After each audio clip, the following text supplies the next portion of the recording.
They called me the weakest soldier in my unit. They said I'd never make it past basic training. My own mother begged me to quit before I embarrassed the family name.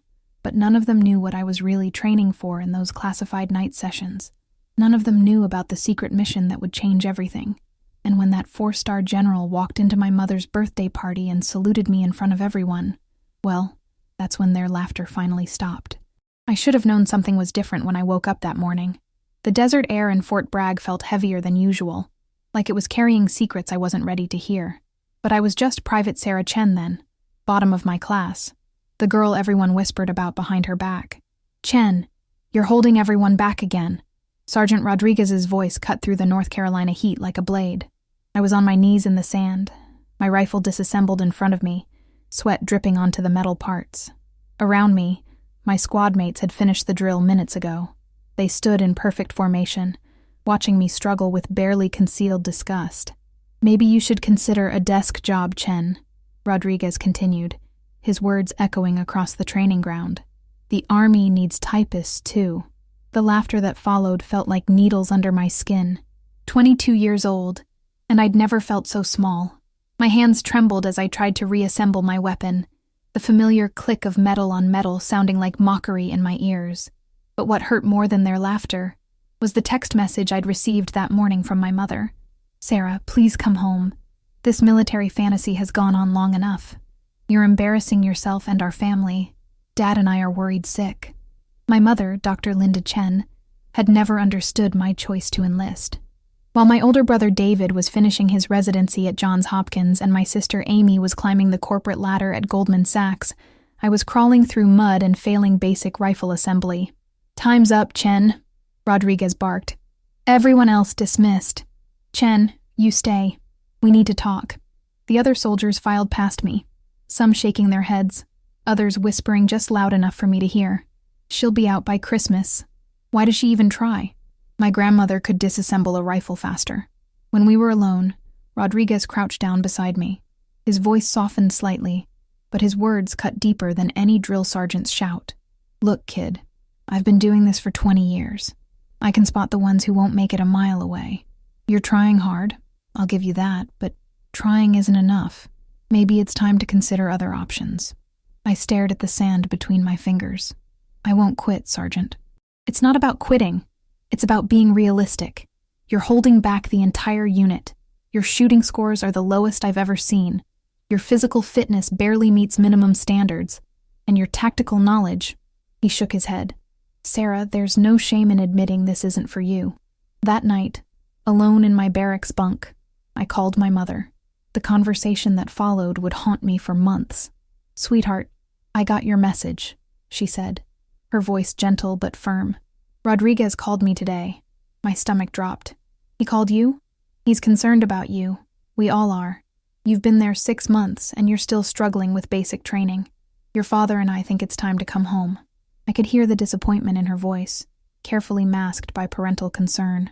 Dr. Linda Chen, the brilliant neurosurgeon who had saved countless lives, couldn't understand why her daughter was failing at something as simple as being a soldier. "Mom, I can do this. I know I can." "Sarah, honey, there's nothing wrong with recognizing your limitations. You're intelligent, you're kind, you're beautiful. You could do anything else. Why put yourself through this humiliation?" Humiliation. The word hung in the air like smoke. "The Johnson family asked about you at the hospital fundraiser last week," she continued. "They said they heard you were in the military. I had to pretend I was proud, but Sarah, I'm not proud. I'm worried. I'm embarrassed. And I'm scared you're going to get yourself hurt." I closed my eyes, feeling tears I refused to let fall. "Mom, come home, Sarah. Please, before this gets worse." After hanging up, I lay in the darkness listening to the steady breathing of my bunkmates. Maria Gonzalez, who could hit a target at 500 yards in her sleep. Jessica Park, who could run 5 miles like it was a casual stroll. Amanda Williams, who understood military tactics like she was born for war. And then there was me, Sarah Chen, the disappointment. But what none of them knew, what nobody knew, was what happened every Tuesday and Thursday at 2300 hours. It started 3 weeks into basic training. I was walking back from the mess hall when a shadow stepped out from behind the administrative building. "Private Chen." I spun around to find Captain Morrison, a woman I'd only seen from a distance. She was tall, imposing, with silver-streaked hair and eyes that seemed to see everything. But there was something different about her, something that didn't fit the standard military mold. "Ma'am," I said, snapping to attention. "Walk with me." We moved in silence through the dimly lit paths of the base. Captain Morrison led me to a building I'd never entered before, a nondescript concrete structure with no visible markings. "What I'm about to show you," she said, her voice low, "requires your complete discretion. Can I trust you, Private Chen?" I nodded, not trusting my voice. She opened a door, and we descended into what looked like a completely different world. The basement was filled with sophisticated equipment I didn't recognize: screens, computers, communication devices that looked like something from a science fiction movie. "Welcome to Psychological Operations Division, Private Chen. We've been watching you." My mouth went dry. "Watching me? Why?" Captain Morrison smiled for the first time since I'd met her. "Because while everyone else sees your failures, we see your potential. Your psychological profile is exactly what we need for a very special kind of mission." Over the next hour, she explained something that changed everything I thought I knew about my purpose in the Army. The Psychological Operations Division, she told me, was responsible for training elite soldiers in mental warfare, strategic deception, and advanced psychological tactics. They needed someone who appeared weak, someone who could blend in, someone who would never be suspected of being more than they seemed. "Your struggles in basic training aren't weaknesses, Sarah. They're perfect cover." Starting that night, my real education began. While my squad mates slept, I descended into that hidden basement and learned things that weren't in any military manual. Captain Morrison and her team taught me advanced surveillance techniques, psychological manipulation tactics, and strategic intelligence gathering. I learned how to read micro-expressions, how to detect lies, how to manipulate conversations to extract information without the subject realizing what was happening. I studied the psychology of leadership, the art of reading people's deepest motivations, and the science of breaking down mental barriers. "The best intelligence officers," Captain Morrison explained during one of our sessions, "are the ones nobody suspects. You'll continue to struggle in basic training. You'll continue to be underestimated, and that will be your greatest weapon. Most importantly, I learned how to train others. You're not just learning these skills for yourself, Sarah. You're learning to teach them. The soldiers you'll train won't even know they're being trained. You'll integrate these techniques into standard drills, hiding advanced psychological conditioning within basic exercises." Night after night, week after week, I absorbed everything they taught me. By day, I remained Private Chen, the struggling recruit who couldn't hit a target or assemble a rifle quickly enough. By night, I became something else entirely. The hardest part wasn't learning the skills. It was maintaining the facade. Every failed drill, every disappointed look from Rodriguez, every humiliating moment in front of my peers was carefully calculated. I had to fail convincingly, while secretly mastering techniques that most soldiers never even heard of. 3 months into this double life, Captain Morrison gave me my first real test. "There's a group of Special Forces candidates coming through next month," she said. "Elite soldiers, the best of the best. They'll be here for 2 weeks of advanced training. Your job is to integrate yourself into their exercises and begin implementing psychological conditioning techniques without them realizing what's happening." I stared at her. "You want me to train Special Forces soldiers? Me? Not train them in the traditional sense. You'll be teaching them mental resilience, strategic thinking, and psychological awareness. But they'll think you're just the struggling private who somehow got assigned to their unit."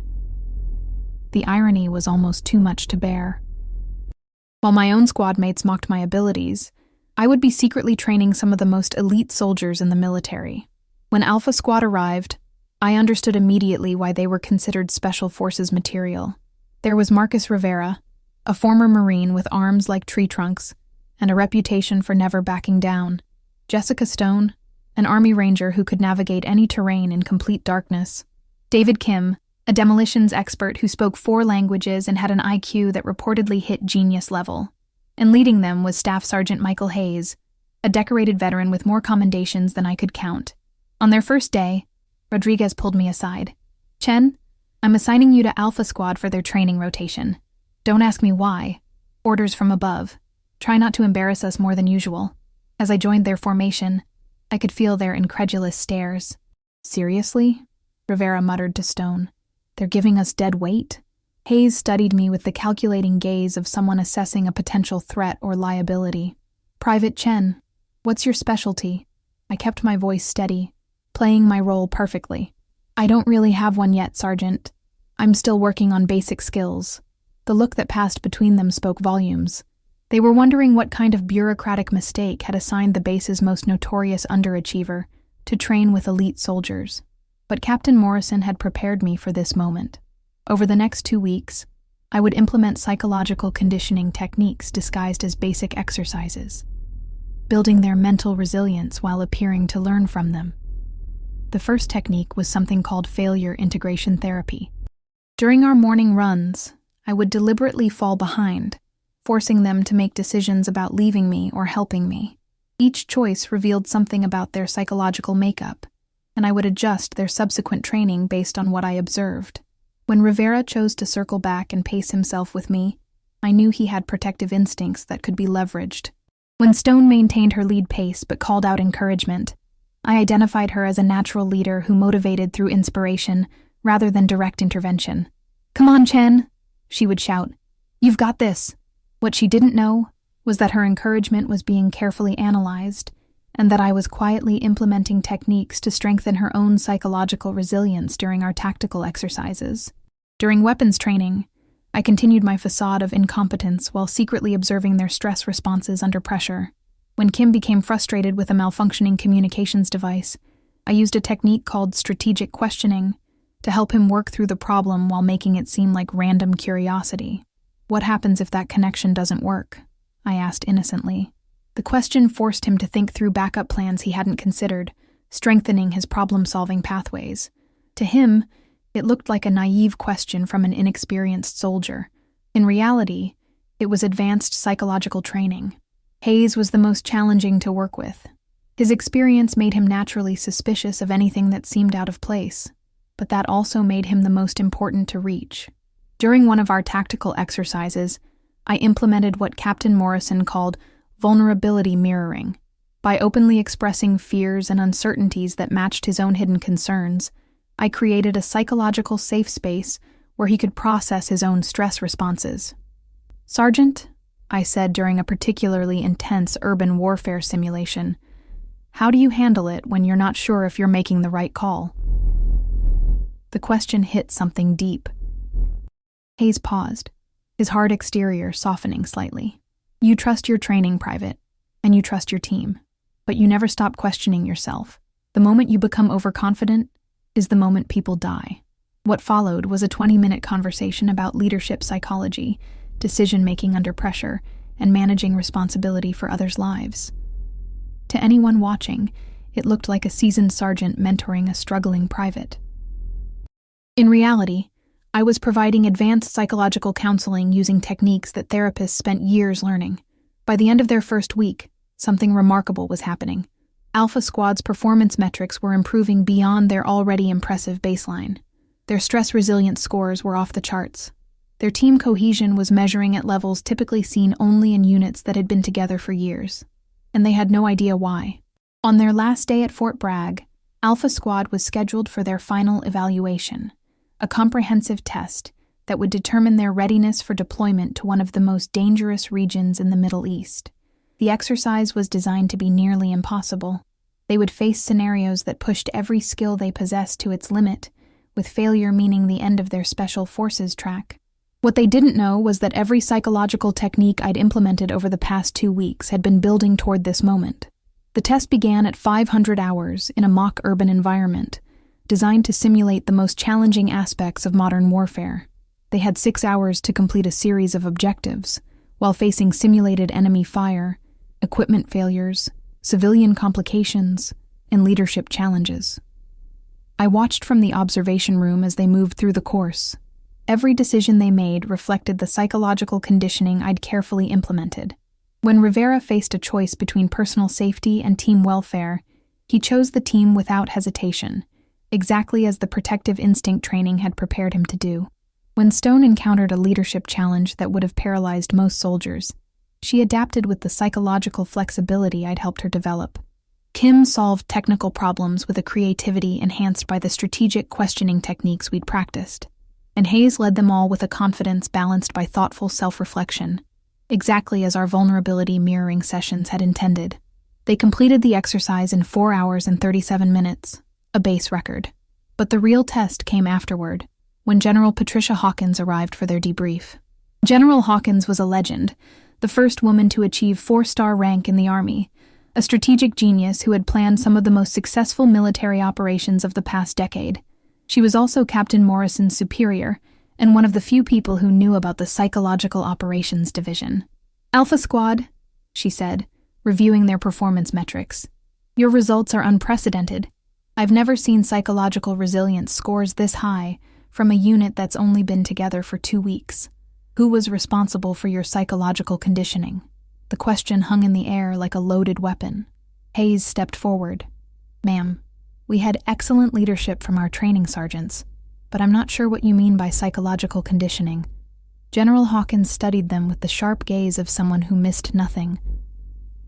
"Gentlemen, soldiers don't achieve this level of mental integration without specific training. Someone provided you with advanced psychological preparation. I want to know who." I watched from the back of the room, my heart pounding. This wasn't part of the plan. Captain Morrison had assured me that my role would remain secret. Stone spoke up. "Ma'am, if I may, we did have one unusual element in our training. We had a private assigned to our unit, Private Chen. She seemed to struggle with basic skills, but there was something about training with her that made us all perform better. I can't explain it, but having to help her somehow made us stronger as a team." My blood turned to ice. General Hawkins' eyes found mine across the room. "Private Chen, step forward." The walk to the front of the room felt like a march to my own execution. Every step echoed in the silence, and I could feel the weight of everyone's stares. "Private Chen," General Hawkins said, her voice carefully neutral. "Alpha Squad credits you with contributing to their exceptional performance. How do you explain that?" I stood at attention, mind racing. The truth would expose the entire Psychological Operations Division. A lie would dishonor everything I'd worked for. "Ma'am, I'm not sure I can explain it. I was just trying to keep up with them. Maybe pushing themselves to help me made them stronger." It wasn't technically a lie, but it wasn't the whole truth either. General Hawkins studied me for a long moment. Then she did something that shocked everyone in the room. She smiled. "Alpha Squad, you've been training with one of the most promising psychological operations specialists I've ever encountered. Private Chen has been implementing advanced mental conditioning techniques throughout your time together. Your exceptional performance is the direct result of her work." The silence that followed was deafening. Rivera was the first to speak. What? "Private Chen," General Hawkins continued, "has been providing you with graduate-level psychological training disguised as basic exercises. Every conversation, every shared moment of struggle, every question she asked was carefully designed to strengthen your mental resilience and improve your tactical decision-making abilities." Hayes stared at me like he was seeing me for the first time. "That's impossible. She couldn't even assemble her rifle properly." "No," General Hawkins corrected. "She chose not to assemble her rifle properly. There's a significant difference." She turned to address the room. "Private Chen is being fast-tracked for promotion to specialist and will be joining the Psychological Operations Division permanently. The techniques she developed while training Alpha Squad will become standard protocol for all Special Forces preparation." That evening, I sat in my barracks with my phone in my hands, staring at my mother's contact information. The conversation I was about to have would change everything between us. When she answered, her voice carried the same disappointed tone I'd grown accustomed to. "Sarah, honey," Rodriguez called again. "He said there was some kind of incident today during testing. Are you okay? Please tell me you're finally ready to come home." I took a deep breath. "Mom, I need to tell you something. But first, I need you to put me on speaker. I want Dad to hear this too. Sarah, you're scaring me. Please, Mom. Trust me." A moment later, my father's voice joined the call. "Sarah, what's going on?" "Mom, Dad, you've been asking me to quit the Army because you thought I was failing. You were embarrassed by my performance, disappointed in my choices." "Honey," my mother interrupted, "we're not disappointed in you. We're worried about you. There's a difference." "I know. And I understand why you felt that way, but there's something you need to know about what I've really been doing here. Over the next 30 minutes, I explained everything I was allowed to share: the secret training, the psychological operations work, the success with Alpha Squad, my promotion, and my new assignment. The silence that followed was different from any silence I'd experienced with my parents before. Finally, my father spoke. "Sarah, are you telling us that while we thought you were failing basic training, you were actually training some of the most elite soldiers in the military?" "That's exactly what I'm telling you. And this General Hawkins," my mother said slowly, "she wants you to continue this work? She wants me to develop new programs, Mom. They're offering me opportunities to pursue advanced degrees in psychology and strategic leadership. I could end up designing training protocols for the entire military." Another long silence. "Sarah," my mother said, and for the first time in months, her voice carried something I hadn't heard before: pride. "I owe you an apology. I owe you several apologies. We assumed we understood what was happening because we could only see the surface. It's okay, Mom. You couldn't have known. No, it's not okay. A good parent trusts their child's judgment, even when they don't understand the situation. A good parent asks questions instead of making assumptions. I failed you. Mom, let me finish. Your father and I spent so much time worrying about what other people would think that we forgot to trust the brilliant, determined woman we raised. You saw an opportunity that no one else could see, and you pursued it despite everyone, including us, telling you to quit." My father cleared his throat.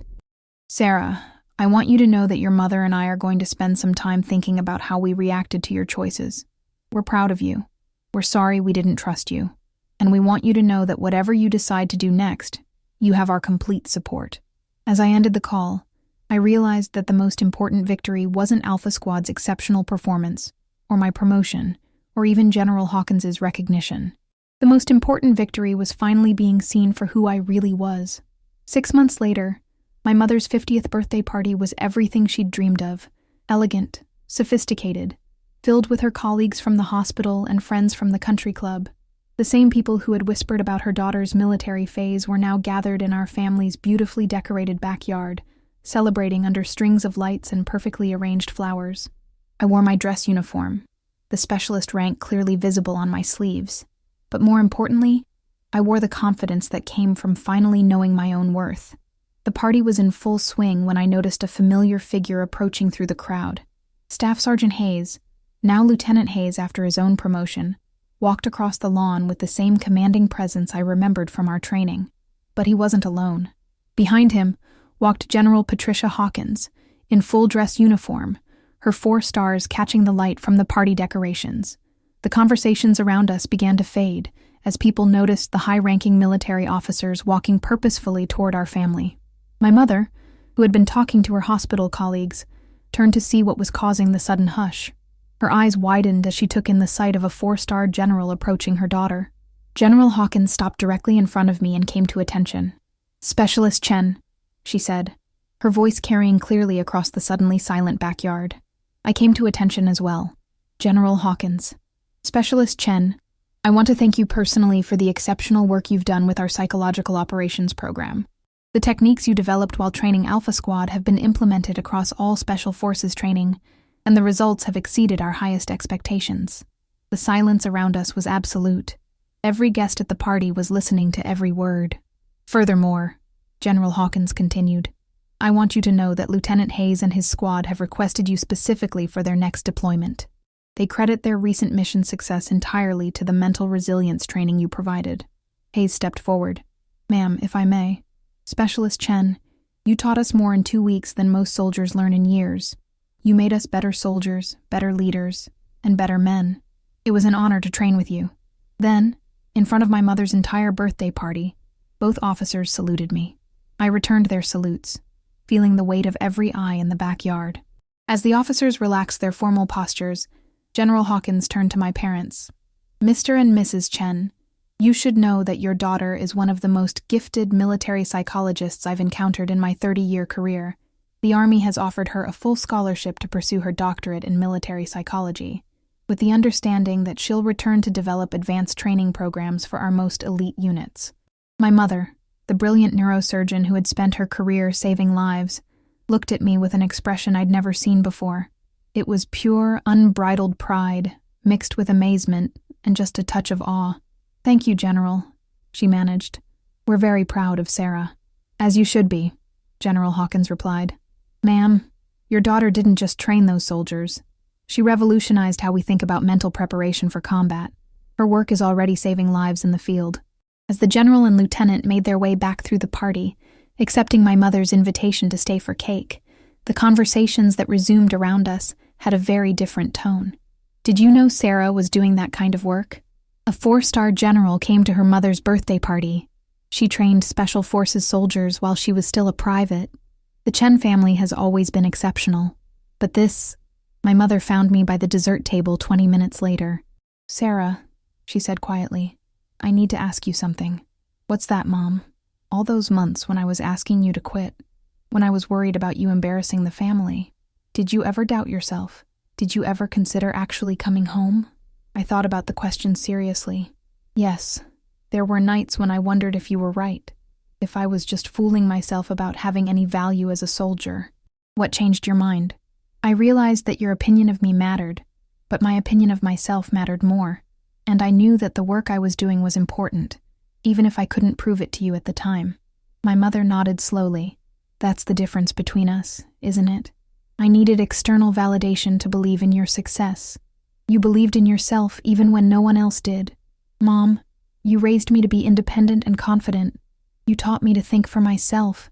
In a way, I was just following the lessons you gave me as a child." "Well," she said, putting her arm around my shoulders, "I promise that from now on, when my daughter tells me she knows what she's doing, I'm going to trust her." As we stood together, watching General Hawkins tell my father about the Army's plans for my future, I realized that this moment wasn't just about proving myself to my family or my critics. It was about the power of believing in yourself when no one else will. It was about understanding that sometimes the greatest strength looks like weakness until the moment when it matters most. And it was about knowing that the people who underestimate you are giving you the most powerful weapon of all, the element of surprise. 6 months ago, I was Private Chen, the soldier who couldn't hit a target or assemble a rifle fast enough. Tonight, I was Specialist Chen, the psychological operations expert who had revolutionized military training. The difference wasn't in what I could do. The difference was in finally being recognized for what I had been doing all along. As the party continued around us, my mother leaned over and whispered, "Sarah, I have one more question." "What's that?" "When you were struggling in basic training, when everyone was telling you to quit, what kept you going?" I smiled, thinking back to those dark nights when I wondered if I was strong enough to maintain my facade, smart enough to master the advanced techniques Captain Morrison was teaching me, brave enough to continue when everyone around me believed I was failing. Mom, I kept going because I knew that someday, someone would need the skills I was learning. I knew that somewhere out there, soldiers would face situations where their mental strength would be the difference between life and death. And I knew that if I quit, I'd never be able to help them. And now I get to spend my career making sure that when those moments come, our soldiers are ready. As the evening wound down and the last guest departed, I stood in our backyard looking up at the stars. Somewhere out there, Alpha Squad was on a mission that would test every skill they possessed, but they were stronger because of the work we'd done together. They were more resilient because of the techniques I'd hidden within our training exercises. Tomorrow, I would return to Fort Bragg to begin developing new programs, training new specialists, and finding new ways to prepare soldiers for the psychological challenges of modern warfare.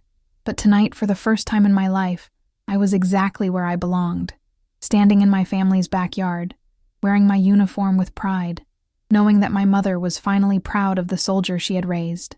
The girl who couldn't assemble a rifle fast enough had become the specialist who could assemble human minds for war.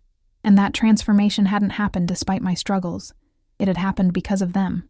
Sometimes the greatest victories come disguised as failures. Sometimes the most important training happens in secret. And sometimes the people who underestimate you are giving you exactly the camouflage you need to change the world. My name is Specialist Sarah Chen, and this is how I learned that being underestimated isn't a weakness. It's a superpower.